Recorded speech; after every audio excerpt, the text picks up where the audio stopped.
ससुराल के पहली रसोई थी और वो रसोई में खाना बना रही होती है। तभी वहाँ उसकी सास ममता आती है और गुंजन को टोकते हुए कहती है, बहू, आज तेरी पहली रसोई है तो तू खाने में सबके लिए क्या बना रही है? माँ जी, मैं सबके लिए पनीर की सब्जी, रोटी और सूजी का हलवा बना रही हूँ। अरे नहीं नहीं बहू, एक काम कर, ये सब रहने दे। जो मैं बोल रही हूँ वो बना। आज खीर बना, दम आलू और साथ में चावल। माँ जी, लेकिन मैंने तो तैयारी सारी कर ली है, थोड़ी देर में बन भी जाएगा खाना। बहू, जो मैंने बोला है वही कर। मेरा फैसला आखिरी होता है, समझी? चल अब जल्दी से हाथ चला। ये क्या, मेरा फैसला ही आखिरी होता है? अरे मैं भी तो बहू हूँ, मेरे फैसले का कोई सम्मान नहीं है क्या? पर अब कर भी क्या सकते हैं, बोल दिया तो मान लेती हूँ। वैसे भी आज मेरा पहला दिन है ससुराल में, इसलिए सास के फैसले की कदर तो करनी होगी। गुंजन अपनी सास का फैसला मान लेती है और जो ममता बोलती वो वही करती। ऐसे ही एक दिन गुंजन शादी के बाद पहली बार अपने पति अंकित के साथ बाहर घूमने के लिए जा रही होती है। गुंजन बाहर जाने के लिए तैयार होकर अंकित के साथ घर से निकल रही थी कि तभी ममता कहती है, अरे आज कहाँ जा रहे हो तुम दोनों? और अंकित, आज तो तेरी छुट्टी है ना, तो तू आज घर पर आराम कर। वो माँ, मैं और गुंजन शादी के बाद अब तक कहीं नहीं गए। गुंजन का भी काफ़ी मन था घूमने जाने का, तो हम बस घूमने ही जा रहे हैं। शाम को जल्दी घर आ जाएंगे। अरे जल्दी कैसे आ जाएंगी, घूमने जाने में थोड़ा बहुत टाइम तो लगता ही है ना। किससे पूछ के घूमने जा रहे हो? मुझसे तो किसी ने पूछा ही नहीं है। अपनी मर्जी से ही घूमने निकल रहे हो? माँ, अचानक ही प्लान बन गया और अब छोटी छोटी बातों में आपको क्या तंग करें। कोई कहीं नहीं जा रहा। अरे नई नई शादी हुई है तुम दोनों की और अभी से घूमने जाना है, वो भी बिना घर के बड़ों की इजाजत लिए। अरे माँ जी, नई शादी हुई है तभी तो घूमने जा रहे हैं। अब क्या आपकी उम्र तक आने के बाद हम घूमने जा सकते हैं? नई शादी के बाद ही तो सब लोग घूमने जाते हैं ना। बहू, तू अपनी ज्यादा जुबान मत चला।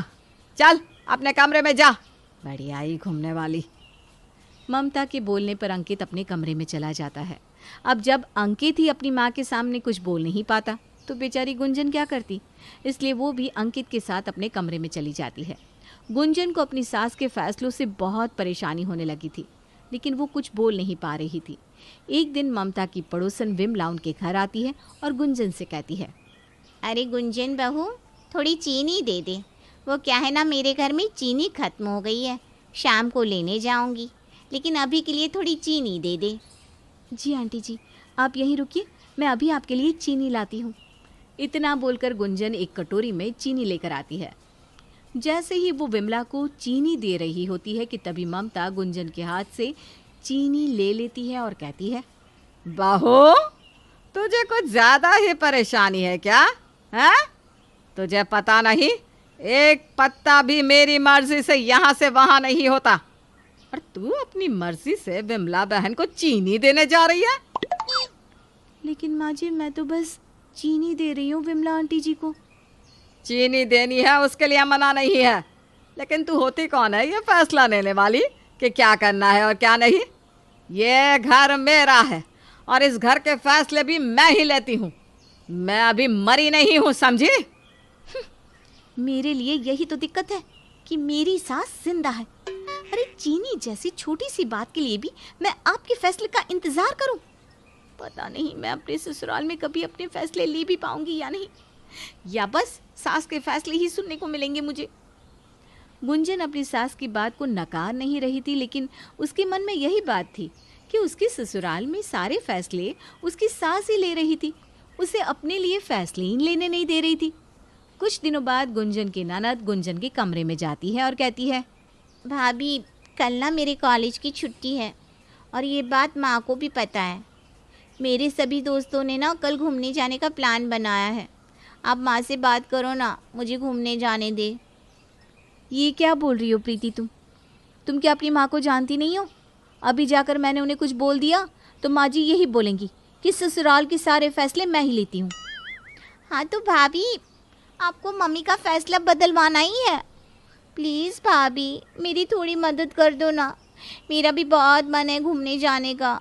मनाओ ना भाभी आप माँ को।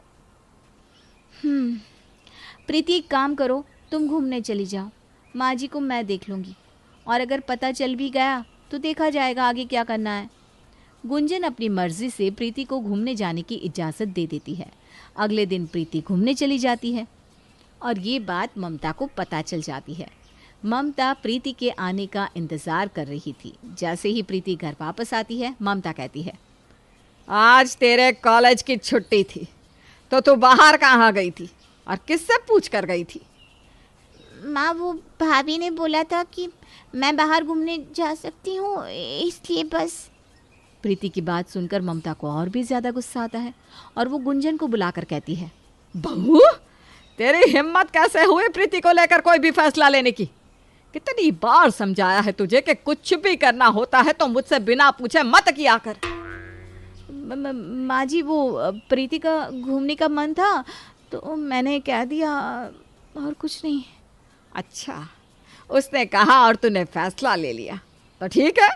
अब तूने फैसला लिया है तो तुझे उस फैसले की सज़ा भी मिलेगी। आज की रात तू छत पर ठंड में सोएगी, तभी ठिकाने आएगी अकल तेरी। ममता को बहुत गुस्सा आता है कि गुंजन ने कोई फैसला क्यों लिया, इसलिए ममता गुंजन को सज़ा दे देती है। ऐसे ही एक दिन गुंजन अपना सामान पैक कर रही होती है। ममता गुंजन के कमरे के बाहर से जा रही होती है और पैक सामान देखकर कमरे में जाकर ममता कहती है, बहू, ये सामान क्यों पैक कर रही है? कहीं जाना है क्या? माँ जी बताया था ना, मेरी बहन की शादी है तो मैं अभी से सामान इकट्ठा कर रही हूँ और पैक कर रही हूँ ताकि बाद में कोई परेशानी ना हो। अच्छा बहू, मैं सोच रही हूँ कि तू अपनी बहन की शादी में मत जा। माँ जी ये आप क्या बोल रही हो? मेरी बहन की शादी है, ऐसे कैसे मैं ना जाऊँ अपनी बहन की शादी में? ये मेरा फैसला है कि तू अपनी बहन की शादी में नहीं जाएगी। अभी तेरी नई नई शादी हुई है, तुझे तो यहाँ वहाँ घूमने से ही फुर्सत नहीं है। अब तू अपने घर पर ध्यान दे, वही ज़्यादा अच्छा होगा तेरे लिए।